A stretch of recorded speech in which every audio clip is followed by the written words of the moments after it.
Hello guys, हामी चाहिँ अहिले के भन्छ यो भोटिचुली जाँदैछौँ केटाहरू। के छ, ठिक छ? बाटो कस्तो छ केटा अवस्था? एकदम राम्रो छ प्रकाश दाइ। हो, हामी चाहिँ गाइज आज चाहिँ यो भोटिचुल भन्ने ठाउँमा घुम्न जाँदैछौँ। आज चाहिँ फागुनको कति गति हो? 4 गति है? 4 गति साथी सब भेट भएको बेला आज घुम्न जाऊँ भनेर अनि जान लाग्यो गाइज। अनि यो चाहिँ हाम्रो यता देखिरहेको छ तलतिर, यो चाहिँ हाम्रो गुमी पऱ्यो गाइज। गुमीदेखि मेलकुना हाम्रो सुर्खेतको यो चाहिँ भोटिचुलीको बाटो हो गाइज। हामी जाने चाहिँ गाइज अझै छ अन्त धेरै छ गाइज।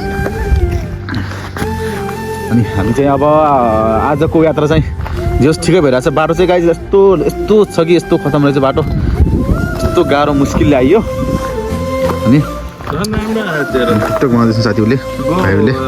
हेलो गाइज, फाइनली हामी चाहिँ आज यहाँ हेर्नुहोस् भोटिचुली जाँदै यहाँ एउटा भन्नाले अब भन्न नमिल्ने हो। हेर्नुहोस् गाइज, अब यो गाइज यहाँ चाहिँ हामी बाइकको हल्का अवस्था नराम्रो अवस्था भयो, बाइकको हल्का बिग्रीको अवस्था भएर हामी चाहिँ बसिरहेको हेर्नुहोस्।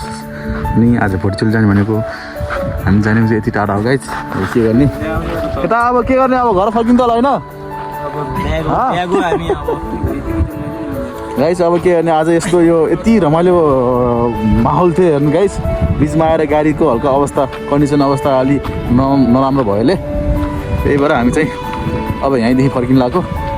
अब चाहिँ हामी जान्छौँ होला गुमी हुँदै अब कता हुन्छ गाइज। आज चाहिँ हाम्रो लङ टुर छ, अब बाइक बनाएर जान्छौँ होला। बाइक एकछिन धेरै ठुलो प्रब्लम त होइन, सानो प्रब्लम आएको छ, टायरको हल्का बिग्रेको अवस्था आएको छ गाइज। त्यसपछि हामी जान्छौँ होला। भाइहरू यहाँ चाहिँ फोटो खिच्दैछन्। अनि के भन्न चाहनुहुन्छ सोभनजी तपाईँले? टिकटक होला ल आज चाहिँ एकदम बाटो बिग्रेर यहाँ के भन्ने के गर्ने, यस्तो यो अवस्था। अनि यहाँ त खतरा छ त आमा यो साइज हेर्नुहोस्। यहाँ चाहिँ यो कहाँ हो, कुन ठाउँ हो यो? अनि यहाँबाट गयो भने त मान्छे के होला है, यस्तो छ यस्तो छ गाइज। फाइनली गाइज अब चाहिँ हामी चाहिँ अब फर्किनु लाग्यो। अब फर्केपछि अब कहाँ हुन्छ गाइज, अरू आउँदै गर्छ हाम्रो भिडियोहरू चाहिँ। हाम्रो बाइकको अवस्था यस्तो छ, के छ अब के गर्ने पर्ने बल्ल। अनि तिमी यो मलाई सोभनलाई हाल, म फत्तेलाई हाल्छु। यो मसँग जान्छ। भाई यहाँ पे क्या हो रहा है भाई, यहाँ पे क्या हो रहा है भाई, ये कहाँ फंस गया भाई मैं। म टोनी चलाउँछु, तिमी के फत्ते उयोलाई र यसलाई हाल। हिँडेछ त्यस्तो मार्नु नि यार। गाइज हेर्नुहोस्, हाम्रो भाइ प्रकाश भाइले चाहिँ 3 जना एमा हाल्नुहोस् मोटो भन्नुभयो। मैले चाहिँ उहाँको रियाक्सन हेर्नुहोस् guys. What? Bro, what are you talking about, man?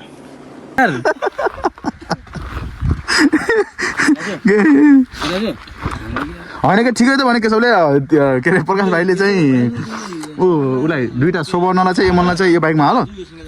ल आउनु, म टोनी चलाउँछु।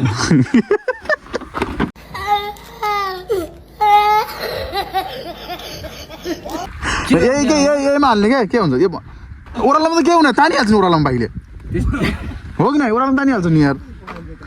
हो नि, ल उहाँ दुइटालाई हाल तिमीले चाहिँ भाइ, अनि म चाहिँ सिङ्गल गइहाल्छु। अनि ऊ चाहिँ केशव चाहिँ भाइले हाल्छन्। ल है, ल बिच बाटोमा फेरि नफाल्नु फेरि दुइटालाई कहीँ पनि गाइज। अब हामी चाहिँ हिँड्न लाग्यो। अनि मेरो भाइले ज्ञानीसँग 2 जना मान्छे पनि हाल्नु लाग्छन्। अनि म चाहिँ सिङ्गल जान लाग्छु, बाइक हल्का त्यो क्यान्सर भएर। अनि अब हामी घुमी जान्छौँ होला, घुमी गएर बनाउँछौँ एकछिन बाइक। अनि ल हिँडौँ न, जाउँ केटा, जाउँ हिँडौँ बिस्तारै। ल